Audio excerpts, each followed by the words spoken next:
Hello, ഇന്ന് നമ്മുടെ സീരീസിലെ സ്ട്രേഞ്ച് മെഡിക്കൽ കണ്ടീഷൻ എന്ന സീരീസിലെ മൂന്നാമത്തെ എപ്പിസോഡാണ്. മൂന്നാമത്തെ എപ്പിസോഡിലെ കണ്ടീഷൻ എന്തെന്നാൽ it is Alice in Wonderland syndrome. പേര് തന്നെ ഇച്ചിരി ഇൻട്രസ്റ്റിംഗ് ആണ്. അപ്പോൾ എന്താണ് ആലീസ് ഇൻ വണ്ടർലാൻഡ് സിൻഡ്രോം എന്ന് നോക്കാം. ഈ എപ്പിസോഡിൽ നമ്മൾ സംസാരിക്കുന്നത് മനസ്സിനെ പോലും കുഴപ്പിക്കുന്ന ഒരു അപൂർവ ന്യൂറോളജിക്കൽ കണ്ടീഷനെ കുറിച്ചാണ്. ഇതിൻ്റെ പേര് ആലീസ് ഇൻ വണ്ടർലാൻഡ് സിൻഡ്രോം.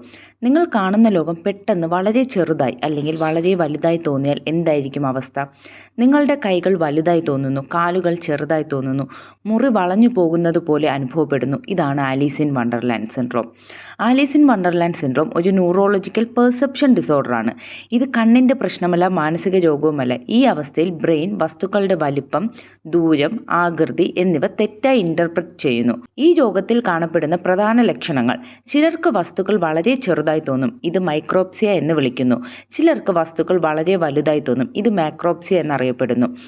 ചിലപ്പോൾ സ്വന്തം ശരീരഭാഗങ്ങൾ തെറ്റായ വലുപ്പത്തിൽ അനുഭവപ്പെടും. കൈ വലുതായി, കാലുകൾ ചെറുതായി, ചിലർക്ക് സമയം വളരെ പതുക്കെയോ വേഗത്തിലോ പോകുന്നത് പോലെ തോന്നാം. ഈ അവസ്ഥ കുറച്ചു നിമിഷങ്ങൾ മാത്രമേ നിലനിൽക്കൂ, പക്ഷേ അനുഭവം വളരെ ഭയപ്പെടുത്തുന്നതായിരിക്കും. ഈ രോഗം ആദ്യമായി വിവരിക്കപ്പെട്ടത് 1955-ലാണ്. പ്രശസ്ത എഴുത്തുകാരൻ ലൂയിസ് കരോൾ എഴുതിയ ആലീസ് ഇൻ വണ്ടർലാൻഡ് എന്ന കഥയിലെ അനുഭവങ്ങളുമായി സമാനമായതിനാൽ ഈ രോഗത്തിന് ആ പേര് നൽകപ്പെട്ടു, ആലീസ് ഇൻ വണ്ടർലാൻഡ് സിൻഡ്രോം. ഡോക്ടർമാർ പഠിച്ചപ്പോൾ കണ്ടെത്തിയത് ഈ അവസ്ഥ കൂടുതലായി മൈഗ്രെയിൻ, എപ്പിലെപ്സി, വൈറൽ ഇൻഫെക്ഷൻ അല്ലെങ്കിൽ ബ്രെയിൻ ഇൻഫ്ലമേഷൻ ഇവയുമായി ബന്ധപ്പെട്ടതാണ്. പ്രത്യേകിച്ച് കുട്ടികളിൽ ഈ അവസ്ഥ കൂടുതലായി കാണപ്പെടുന്നു. ആലീസ് ഇൻ വണ്ടർലാൻഡ് സിൻഡ്രോം ഒരു മാനസിക രോഗമല്ല, ഇത് ബ്രെയിനിൻ്റെ പെർസെപ്ഷൻ സിസ്റ്റത്തിൽ ഉണ്ടാകുന്ന ഒരു താൽക്കാലിക പ്രശ്നമാണ്. ഈ രോഗത്തിന് പലപ്പോഴും പൂർണ്ണമായ ചികിത്സ ആവശ്യമായി വരണമെന്നില്ല.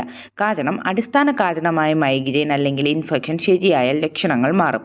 ഈ അവസ്ഥ വളരെ അപൂർവമാണ്, പക്ഷേ അറിയില്ലെങ്കിൽ വളരെ ഭയപ്പെടുത്തും. ലോകം മാറിയതുപോലെ തോന്നുമ്പോൾ പ്രശ്നം ലോകമല്ല, ബ്രെയിനിനാണ്. ഇതുപോലുള്ള യാഥാർത്ഥ്യവും വിശ്വസിക്കാൻ പറ്റാത്തതുമായ മെഡിക്കൽ കണ്ടീഷനുകൾ കൂടുതൽ അറിയാൻ ഈ ചാനൽ സബ്സ്ക്രൈബ് ചെയ്യൂ. അപ്പോൾ 4ാമത്തെ എപ്പിസോഡിൽ പുതിയൊരു മെഡിക്കൽ കഥയുമായി കാണാം. താങ്ക്